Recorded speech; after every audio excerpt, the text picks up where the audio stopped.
What's up? The team behind the game pushed out patch 1.2, and it's mainly framed around quality of life improvements, gameplay, and balance tweaks, and a broad sweep of bug fixes meant to address things that people kept bumping into since launch. What that looks like when you boot the game is a mix of very specific fixes and little QOL niceties.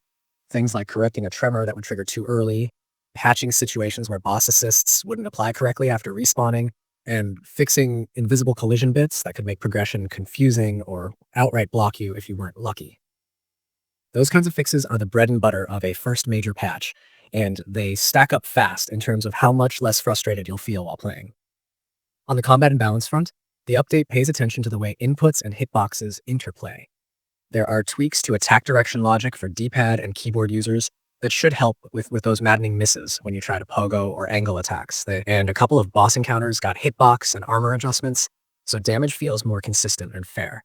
If you've ever felt like a boss was just shrugging off legitimate hits or that some combos didn't register, the patch tries to smooth that out. It's subtle, but the cumulative effect of those little fixes makes fights feel more intentional and less like gambling. Level design and progression saw targeted changes too. Uh, the developers removed an alternate path in an early tutorial section that was leading players astray, reworked a chapel entrance so it doesn't trick you into skipping content unintentionally, and adjusted respawn zones in a few gauntlet sections so failures don't force you to redo things that felt unfairly long. Those changes are the sort that help preserve momentum, especially in a title with tight platforming where one bad respawn can ruin the flow. It's clear the goal here was to respect the game's challenge while cutting out points that felt like needless dead ends. There are also camera and presentation updates.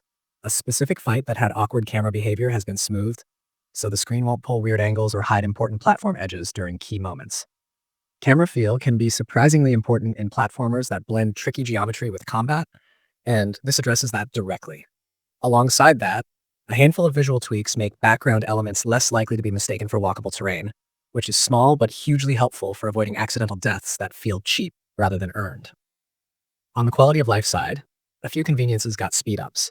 Elevators and certain shuttles move faster after their initial encounters, and the input lock at checkpoints after dying has been shortened, which means your recovery rhythm won't be constantly interrupted by long pauses. That pacing change alone reduces the churn during repeated attempts and keeps runs feeling tighter. The developers explicitly framed this patch as trying to make the overall run through the station smoother, clearer, and more enjoyable, and you can see that intent in these little timing touches. If you're wondering about platform availability, the update rolled out on PC first and then started rolling out to other platforms. Storefront timing can vary because of certification and review, but the team has been posting updates across their channels, so console players should see it soon if they haven't already. The patch has been picked up by multiple outlets and community threads, so if you were waiting on a fix for a specific bug, there's a decent chance it's addressed in this round. Beyond the technical fixes, there are also some balance adjustments that directly affect late-game encounters. Certain sequences that used to pile on low health feedback or stacked bars have been tuned down, and the ending sequences of specific fights were softened where they were previously a spike of difficulty rather than a crescendo. Those kinds of changes are always a balancing act between preserving a game's intended challenge and removing cheap pain, and this patch leans to trimming the cheapness while keeping the spectacle and weight of the big fights intact. There were a few very specific bug fixes that players called out on forums and in community threads, and the developers patched those up here. Things like invisible trapdoors after certain fights, loot appearing through ceilings, missing corpses after battles, and HUD logic errors for modifiers. Those are the sorts of bugs that break immersion and can cause replay headaches, and getting them fixed tidily improves the sense that the world is consistent and reliable. The patch notes list a bunch of these, so if you've had a weird, inexplicable hiccup in a particular room, it's worth checking to see if it's been explicitly named.